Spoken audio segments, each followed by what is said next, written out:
Magandang umaga po. So gagawa po tayo ng ng ukoy na hipon. So yan po. Ito po yung natin mga ingredients po oregano. Yan po yung yung hipon tapos itlog, yung po harina or yung po flour, tapos yung po sibuyas, tapos paminta.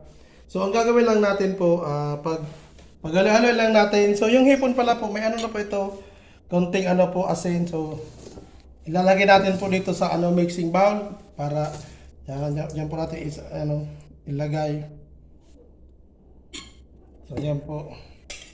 Yan. Tapos ilagay po natin yung ito po, yung sibuyas. Sibuyas po yan, tapos paminta. So yan po, yan lang po. Pag haluin lang po natin. So yan po. Para po na yung lasa na yung sibuyas. So yan po ang ulam namin ngayon tanghali. So yan po.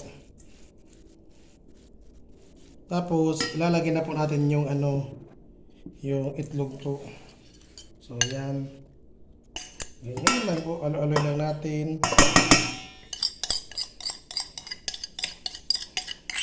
So yung itlog po, nilagay ko lang po yan, 5 itlog po yan ng ng brown. So yung mga free-range na manok. Tapos panalot na po natin. Haloin mo natin para lumasa. So yan po.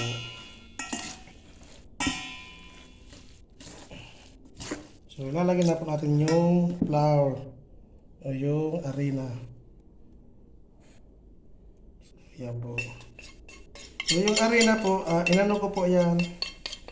Tawag nung nilagay sa doon sa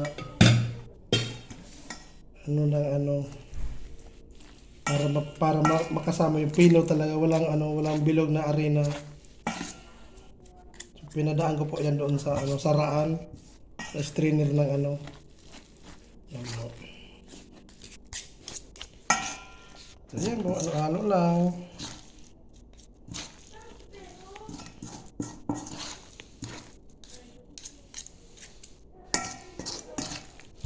Ayan lang po, follow lang natin ng mabuti.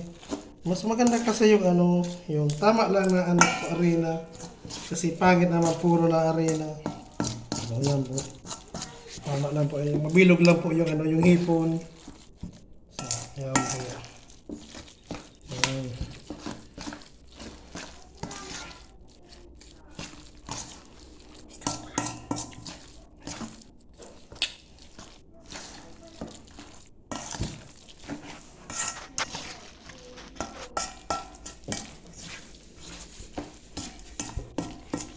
So, ayan po. Ano na natin.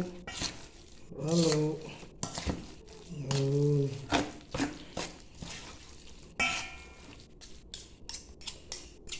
So, ayan po. Tapos na po siya. So, ayan po. Tapos, ganyan mo lang siya para pag prito mamaya, kukuha ka lang po. Ganyan ka lang. Ilagay mo sa kawali. So, yan lang po. So, maraming salamat po sa sa panonood.